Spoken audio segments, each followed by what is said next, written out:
So, ayan guys, for today's video, meron tayong 3 pirasong bangus dito. Ito po yung tira pa nating bangus nung nakaraan. So, pinrito ko po siya kasi nga po, ni-fridge po natin siya. Frozen na po siya ng ilang araw. So, ayan po, pinrito ko siya kasi nga po, naisip ko parang gusto ko pong magsabaw for today's video guys. At ayan naman guys, may pinapakulo na nga po ako ditong sibuyas at kamatis at luya dahil ilalagay nga po natin dyan yung ating pinritong bangos.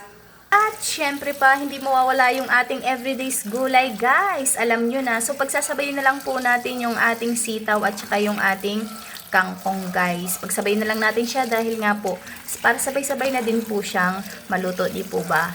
Ayan, kasi gutom na guys. Makakain na agad. Ayan.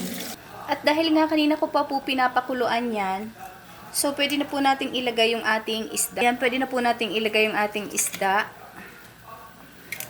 At dahil nga pinrito ko na dahil yung ating isda, isabay na lang din po natin yung ating gulay na kangkong at sitaw guys. Para sa ating everydays healthy ulam, kailangan po natin laging gulay guys para po sa ating healthy na lifestyle. Char. Para sa ating healthy na buhay guys, kasi kailangan natin maging healthy everyday dahil nandito po tayo sa malayo, mag-isa lang po tayo dito, wala po tayo ditong kakampi. O, di ba? Wala tayong kakampi kundi ang sarili lang natin guys.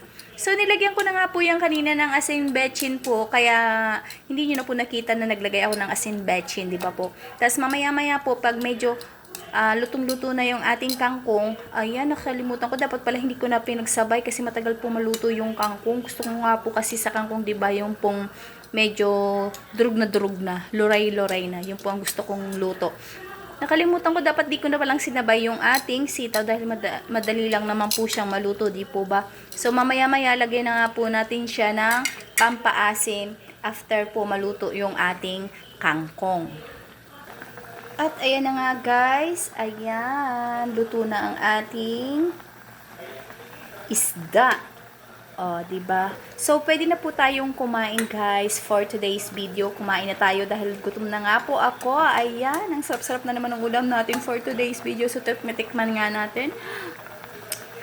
At ayun na nga guys, perfect na siya. So, pwede na tayo kumain. Patayin na ang apoy. Dahil na po tayo ay kakain na for today's video. So, ayan lang. Thank you for watching. Dahil ako po ay kakain na.